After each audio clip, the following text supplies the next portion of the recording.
ассалому алайкум тамошобинони азиз ва арҷуманди телевизиони симои шаҳри Панҷакент. Ба нашри пайғом мутаваҷҷеҳ бошед. Дар студия бо хабарҳо бо шумо Дилшода Ҳалимова, коргардон Исмоилҷон Холев. дар ҷаласаи ҳафтавори мақомоти иҷроии маҳаллии ҳокимияти давлатии шаҳр ки таҳти роҳбарии иҷрокунандаи вазифаи раиси шаҳр Холиқзода Абдухолиқ гузашт, чанд масъалаҳои муҳим алоқаманд ба шаҳру шаҳрдорӣ мавриди муҳокима қарор гирифт.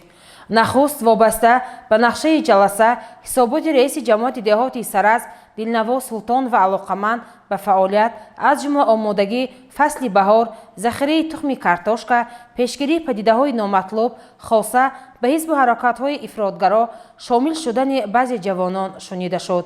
баъдан вобаста ба ҳамин масъалаҳо дигар раисони ҷамоатҳо низ пурсида онҳо вазифадор шуданд ки фаъолияти худро дар самти пешбурди соҳаҳои мухталифи хоҷагии халқ, хоса соҳаи кишоварзӣ беҳтар намоянд.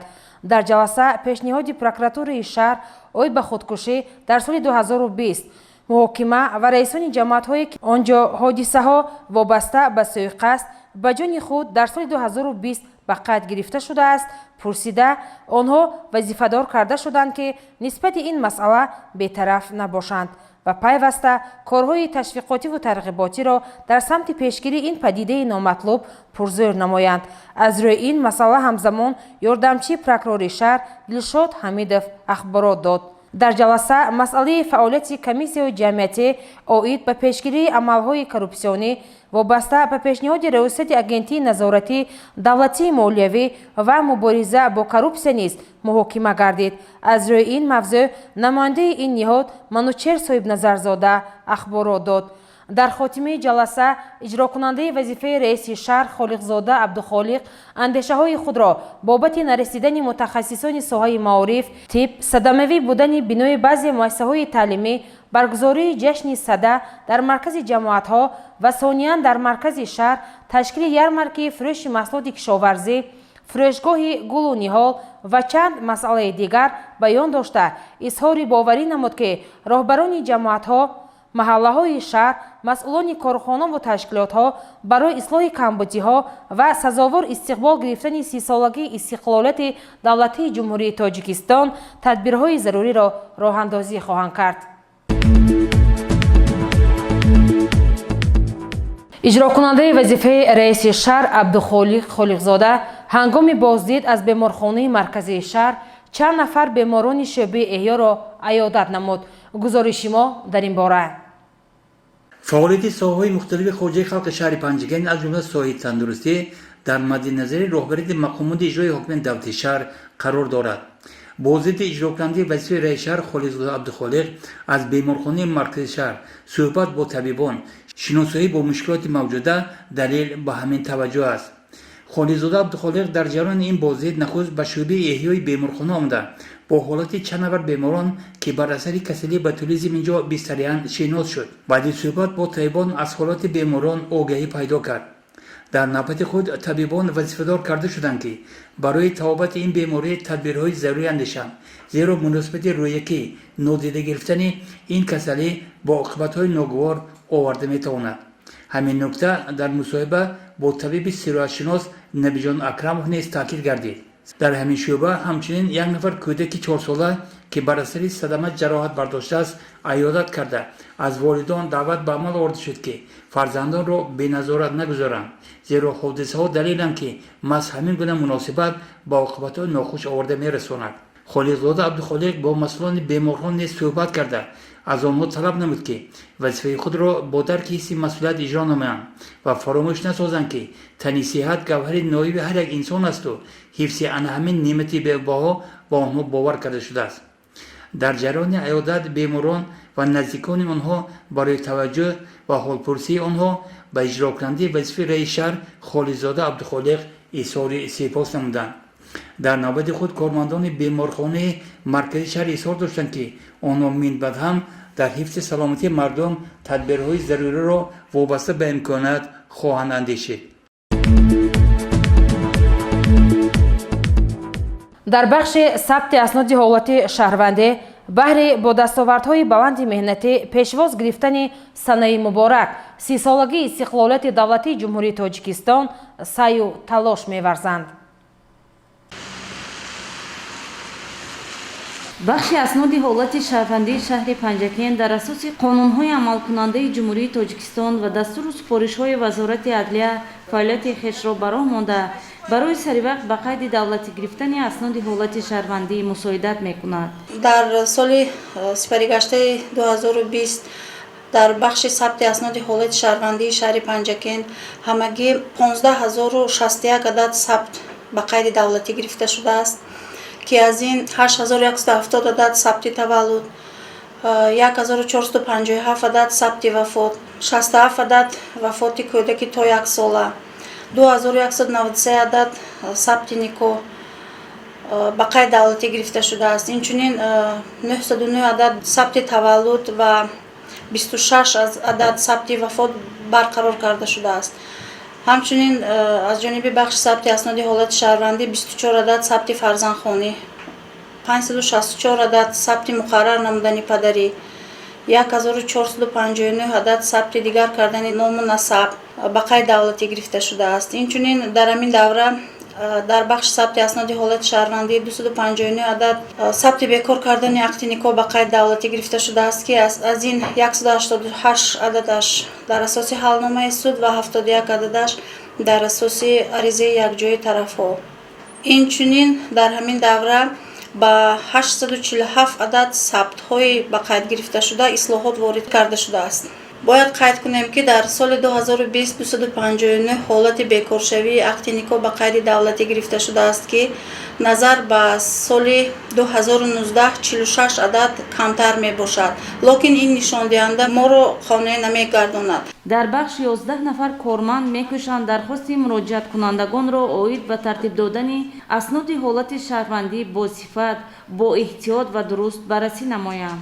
ман Тошир Синок Бодлевич من چندی مبتور است که در اداره ثبت ولادت شهروندی مراجعه میکنم به خدمات رسانشون خیلی خوب با مردم سریع و خدمات رسانی شدن. ما از این مردمی که در اینجا کار میکنن از راهبر تا کارمندان عادی خیلی می‌نداریم که خلق ما رو سریع وقت دستگیر کرد خدمات رسانی. дар бахш тартиб ва муҳлати муқарраршудаи ба қайдгирии давлатӣ асноди ҳолати шаҳрвандӣ риоя мегардад. طبق طلبات قانونی با قیدگیری والدان وظیفه‌دارند 3 ماه پس از زاده شدن کودک تولد شدن او را از قید دولتی گذرانند. برای هوسمند گرداندن والدان رایگان دادن شهادتنامه را بدون خدمت رسانی کارمندان قانون پیش بینی می‌نماید. همزمان اینجا بین شهروندان بهره بلند برداشتن سطح معرفت حقوقی، پروردن حس مسئولیت شناسی در نهاد نکاح شوندگان کارهای فهماندهی به راه مانده شدند. тамошобинони азиз, барномаи алоҳида аз фаъолияти бахши сабти асноди ҳолати шаҳрвандӣ намоиш дода мешавад. чӣ бояд кард то ки бемории ботулизмро ки одатан дар фасли зимистон ба қайд гирифта мешавад пешгирӣ намоем? ба мусоҳибаи мо бо мудири шӯъбаи санитариву марказӣ назоратии давлатии санитариву эпидемиологии шаҳр бо мулло Усмонов таваҷҷӯҳ намоед. ботулизм ин бемории сироятӣ ниҳоят хафтнок буда бо зарар расондан ба системаи асаби инсон ҳатто ба марг оварда расониданаш мумкин. ботулизм чӣ хеле ки маълум аст, ботулус ин аз калимаи юнонӣ гирифта маънояш ҳасибак, яъне калбаса мебошад. ботулизм мисли дигар бемориҳои сироятӣ ҳангоми истеъмол намудани ғизо ба амал омаданаш мумкин. ҳангоми истеъмол намудани ғизо ва дар таркиби ғизо вуҷуд будани микроорганизми ботулизм беморӣ ба вуҷуд меояд. беморӣ айнан ба 4 намуд тақсим мешавад. бемории ботулизми заҳролудшавии ғизоӣ яъне классикӣ, намуди кӯдакона, намуди захмӣ ва беморие ки инкишофаш то ба ҳозир номаълум аст. Сабабҳои пайдоиши беморӣ хеле ки мо гуфтем бо сабаби истеъмол намудани маҳсулотҳои ғизоӣ ба монанди моҳӣ, ҳасиб ё маҳсулотҳое ки консервакунонида шудааст дар шароити хона асосан бо ин сабабҳо ба вуҷуд меояд. аломатҳои ин беморӣ асосан дарунравӣ, хиравашавии чашм ва дуттобинӣ дар чашм ва вайрон шудани ҳолати нафаскашӣ чунин аломатҳо дорост. пешгирии бемории ботулизм ин якум ба таври дуруст консервакунони маҳсулотҳои ғизоӣ мебошад. яъне маҳсулотҳои ғизоӣ бояд ки дар ҳарорати 120 градус дар ним соат бояд дар асбоби махсус яъне автоклав дегҳои даҳонаш маҳкам тайёр мекунанд. дуюмаш истеъмол накардани ҳасибҳое ки тибқи талаботи қоидаи меъёрҳои санитарӣ нигоҳ дошта шудааст ҳамин мебошад. асосан консервакунонӣ дар ҳама ҷо чӣ хеле ки маълум аст бояд ки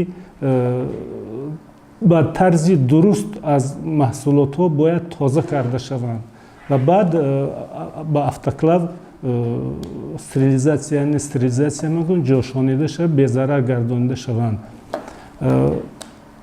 ҳолатҳое ки ба бемории ботулизм гирифтор шуданаш ман гуфтам пеш асосан дар чӣ хеле ки ба мо маълум аст солҳои охир ҳамасола бемории ботулизм ба қайд гирифта мешавад ва маълум карда мешавад ки ин беморӣ асосан пас аз истеъмоли маҳсулотҳои консерва кардашуда дар шароити хона ба амал меояд. ва аз ҳама хоҳиш менамоям ки ҳамин тартибу тарзу истеҳсол кардани маҳсулотҳои консерва кардашуда ҳатман бояд қоидаҳои санитарӣ риоя карда шаванд. яке аз падидаҳои номатлуби зиндагӣ ки баъзе нафарон ба он даст мезананд суиқасд ба ҷони худ мебошад. ҳоло он ки барои пешгирии ин амали нодуруст корҳои зиёди ташвиқотиву тарғиботӣ бурда мешавад. гузориши мо алоқаманд аст ба ҳамин мавзӯъ. дини мубин ислом худкуширо чун падидаи номатлуби зиндагӣ маҳкум менамояд. ҳамин гуна андеша баён дошт сархатиби масҷиди хоҷа муҳаммади башоро қори аминҷон ғафуров. баъзи ҷавонои мо аз сабаби дурбин набудан, дурандеш набудан, бо баъзе сабабҳо ба сабаби қаздор шудан, ба сабаби як ҳолатҳои дигар, як мушкилоте ки сарашон омад, даст ба худкушӣ мезананд. ба нигоҳи ислом нисбати ин амали зишт чӣ гуна аст? бубинед ки аллоҳ таоло дар қуръони маҷид мефармояд ки аъузу биллаҳи минаш шайтони раҷим вала тулқу биайдикум ила таҳлукати. муроҷиати худованд барои тамоми бандагонаш ҳамин аст ки эй бандагонам шумо бо дастҳои худатонро ба ҳалокат наандозед. ҳаёти мо шумо аз шириниҳо ва талхиҳо иборат аст. баъзан мешавад ки инсон хушбахт мешавад, хурсанд мешавад, аз зиндагиаш розӣ мешавад. баъзан баъзе сабаби воқеаву ҳодисаҳое мешавад ки инсон дилтанг мешавад. дигар баъзе бубинед ҷавонҳо аз сабаби панди пирон гӯш накардан, китоб нахондан ва дурандеш набудан ба камтарин гуфтем як воқеа, як ғам, як ғусса наҷоти худро дар худкушӣ мебинанд. ин хеле хатои азим ва гуноҳи хеле бузург аст назди худованд. баъзе нафарон сарфи назар аз он ки ноқисҳои зиёди ҷисмонӣ доранд ба зиндагӣ дилган буда онро дӯст медоранд. аз ин хотир мо ҳам бояд ба қадри он бирасем, шукрона аз офаридгору шукрона аз ватан дошта бошем. ҳамсӯҳбати мо мусоҳиби худро бо ҳамин муҳтаво хулоса кард. бубинед ки ин неъмате ки худованд барои мо шумо додааст, ду чашми бино, хоб, гӯши шунаво, пои равон, дасти гирон ва тани сиҳат аст. ин беҳтарин неъмат барои банда ҳамин аст. зеро ин ки дар ҳадиси пайғамбар саллаллоҳу алайҳи васалам омадааст ки я ибна адама اذا اصبحت معافا جسدك آمنا في سربك عندك قوت یومك فعلى الدنیا العفا. ای فرزند آدم، وقت زانی که سحر خستی از خوابت ببینی که تنت صحت است، تو امروز آرام هستی و امروز خوراکت نزدت هست، پس خودت رو به کلفت و مشقت دنیا نانداز و آرام باش و صابر باش و صبر کن و به نعمت هایی که خداوند داده است باید شکرگزار باشی. زیرا اینکه در حدیث دیگر رسول خدا صلی الله علیه و سلم میفرمایند که بنده باید که همیشه از خود پایین به نگاه کنه، به مردمی که از خود پایین هستند با آنها نگاه کنه. ببینه بعضی کودک های تولد شدن مادرزاد بیمار هستند، مادرزاد نابینا هستند، مادرزاد شل هستند، لیکن با وجود همین هم صبر میکنند و به کمالات میرسند و زندگی دارند و حیات دارند و شکر همین نعمت هم میکنند که در همین حالت هستند. و حالا که ما اگر نگاه بر آنها کنیم، تنی صحت، تنی سالم و چشم بینا و گوش شنوا و دستی گیرا و پای روان داریم، این بهترین نعمت است برای ما و شما. اگر در امروزه حیات نگاه کنیم، البته بعضی مشکلات در سر انسان می آید، لیکن انسان در این حالت ها خداوند میگوید که واستعینوا بالصبر والصلاة، باید که در دعا باشد، صبر طلب کند. انسان خودکش نه فقط خودش را میکشد، او پدر و مادرش را میکشد، او برادر و خواهر و نزدیکان و دوستانش را غم انگیز تا بر روز آخر می اندازد. بنابر همین هیچگاه جوانای عزیز، دادران، خواهران محترم، این کار زشت را انجام ندهید. انشاءالله صبر کنید، همه مشکلات می گذرد و باز فیروزی ها با پیروزی ها نصیب هر یک شما می شود. و در انتها دعاگو هستم که خدای تعالی این بیماری هایی که تمام دنیا را فرا گرفته است از سر مردم ما، از دهه های ما، از کشور ما، از خاندان ما دور کند و همچنین از تمام دنیا این بلا و وبا را دور گرداند. خداوند برای همه تنجی و آرامی و سلامتی را خداوند نصیب کند و برای هر یکی شما پیروزی ها و خوشبختی ها و تنصیحت و سلامتی را از درگاه خداوند متعال تمنا دارم. در مجلس هفته‌واره مقامات اجرا حکم دولت شهر که صبح 25 یاور سال روان برگزار شد، در ردیف دیگر مسئله موضوع پیشگیری حادثه خودکشی در سال 2020 محاکمه شده. مسئولان در همه سطح برای پیشگیری این پدیده نامطلوب وظیفه‌دار کرده شدند. باور داریم که من بعد یگان نفر رهبران کارخانه تشکیلات‌ها، رئیسان جماعت‌ها، مسئولان کمیته محله‌ها و هر یکی ما با درک بلند مسئولیت شهروندی در پیشگیری عمل‌های سوءقصد به جان خود بی‌طرف نخواهیم بود. тамошобинони азизу арҷманд, инак ба як эълон мутаваҷҷеҳ бошед. ба маълумоти роҳбарон ва масъулини хоҷагӯи деҳқонии шаҳру деҳоти панҷакен расонида мешавад ки мутобиқи талаботи моддаи 53-217 кодекси андози ҷумҳурии Тоҷикистон, хоҷагиҳои инфиродӣ бояд ҳар нимсолаи тақвимӣ то санаи 15 моҳе ки баъд аз нимсолаи ҳисоботӣ фаро мерасад, ба мақомоти андоз эъломияи андози иҷтимоиро пешниҳод намуда, дар ҳамин муҳлат андози иҷтимоиро пардохт намоянд. аз ин рӯ маъмурияти нозироти андоз дар шаҳри Панҷакент роҳбарон ва масъулини хоҷагӯи деҳқониро бори дигар такроран огоҳ менамояд ки эъломияи андози иҷтимоиро ба мақомоти андоз пешниҳод намуда, маблағи андозҳои ҳисобшударо пардохт намоянд.